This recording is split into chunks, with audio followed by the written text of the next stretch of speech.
expect me to talk? No, Mr. Bond, I expect you to die.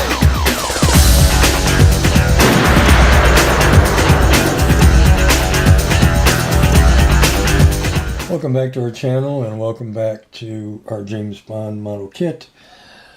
This is not a pre-recorded video. It was all pre-recorded last month because I knew what was coming up, my radiation and new treatment. Okay, so as you can see here, we got a lot of work done to James Bond. I only got his upper half left to paint, the plaque, and then it'll be done. Right now I just have him taped so you can see what he looks like. The head is glued on and positioned where I want it, and that came out pretty good. The head, even cutting in on the same angle as the kit supplied head, his line of sight was still looking towards the ground, and I really didn't want that. I wanted his line of sight to be like the kit supplied head, where his line of sight was parallel to his gun. So to kick that chin up, to kick his gaze up, I used Amazing Sculpt and kind of filled in the collar inside here. So the bottom of his neck would be kicked up, which in turn kicks up his line of sight. So now we got his line of sight parallel with the gun, and it looks much better. So that's the story on the head. It's on there now, and I think it looks fantastic. Way better than the kit supplied head. So we got that done, and his lower half I've painted with this color here, Ocean Gray, which is the gray with a bit of blue in it, because we're going to make his turtleneck a kind of like a baby blue, powder blue, light blue, whatever you want to call it. Because I noticed in a lot of his movies, when he was wearing casual clothing, it was usually a polo shirt that was blue, a light blue. So even though this isn't a polo shirt, I still wanted to go with that color scheme. And gray pants, so that's why I painted these gray. And this Ocean Gray, as I said, has blue in it, so when I go to do the shirt in blue, the two will accent each other. And then once I got the pants painted, I used an airbrush for that. I went back again and took a bit of the ocean blue, or ocean gray, and added some white to it, made me a highlight color, and just dry brushed the pants to kind of vary the tone up so it didn't look so flat. Also to like bring out the knees, the crease of the pants, and it just looks a ton better with a little bit of difference in tone on the pants. As I said, not so two-dimensional, a little bit more depth to the pants. So that's the pants. The socks, that's just Ceramcoat charcoal. The shoes are NATO Black from Tamiya. And then because his feet are in mud spots, I dirtied up the shoes. Let me see if I can't zoom in a little bit. I dirtied up his shoes with a little bit of mud, just to reflect that he's standing in a muddy spot. So that's the shoes, and that's his lower half. Pretty cool. Today I hope to get the upper half done, at least a blue on his shirt, and I think that'll get him looking pretty cool. Okay, now let's start with the base. The base is all done.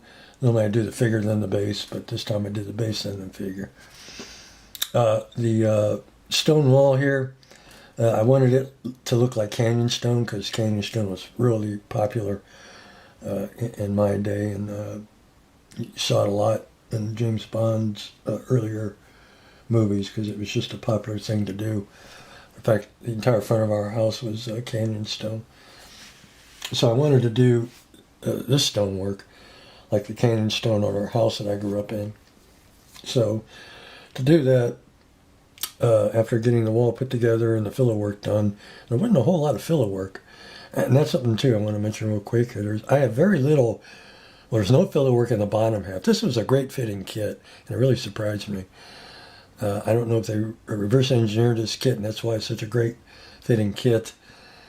But normally the old Aurora kits, because everything was in halves, usually you had some filler work to do, but the only filler work I got to do was this shoulder right here, and I just used the Vallejo putty and a wet finger and just filled that in. I didn't want to completely fill it in because you would normally have a sleeve seam on a shirt there, and I wanted to keep that seam, but it was a little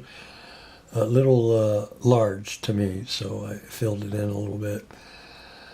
But that's it. There's no filler work at all in James Bond, other than that shoulder. The fit was really good, really great. Okay, anyway, back to the wall. The wall, after we got it all put together, filled, all that crap, we painted it with this color here, dark yellow, XF60. That was the base color of the wall. I went in and hand painted all the mortar, the mortar work. And for the mortar color, I wanted it, again, like our house, so I used this color here called Cool Neutral, and it's really close to what I remember on our house as far as the mortar color. So we went back by hand, put in this mortar with the Cool Neutral, and then once that was all said and dry, we cleared it again with Krylon flat acrylic, and then I just used my pastels to put in the color. I used I guess it would be a medium brown chalk, orange, red, pink, and black, and all that is that's all the coloring in the wall that you see here. It's all pastel chalk. So that's the stone wall. The tree, again, there's no filler work in the tree, and that's the base color of the tree is folk art wrought iron. It's basically a black with some green in it. And then I went over a dry brushing of the bark with this ash gray, and that's pretty much the bark. I am going to have to do some filler work now because I kept breaking this branch off. Broke it off twice because when I was working on it, my hand would come down and I would snap it right off. And I'll have to fix this and then touch it up, but I got to always remember that this branch is out here. But anyway, back to the exposed wood. We used the same color, the XF40, on the wood as the base color. Then I went over that with the polyscale oak wash, and then did the exposed wood, and that's that. There was foliage for this branch here I keep breaking off, but it looked too hokey to me, so I just used some of my foliage that I have for diorama scenes and just put some of that on there. And then we had a little bit of lynching down here at the bottom of the tree just to give it a little bit more color. So that's the wall, that's the tree. The base, I put in the black on the sides here, is just Delta Ceram coat, black or flat black.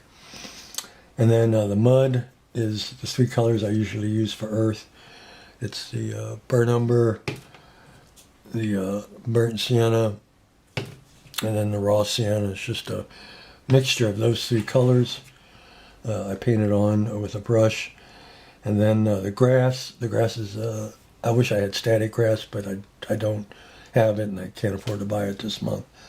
All the medical bills are coming in now. So I had some the old school grass, and so I put a thick layer of PVA around everything and just sprinkled the grass on it. And then when it was dry, I hit it with the Krylon flat acrylic. And then I went back and spritzed the areas of the grass with color hunter green. And I wanted to vary the tone of the grass.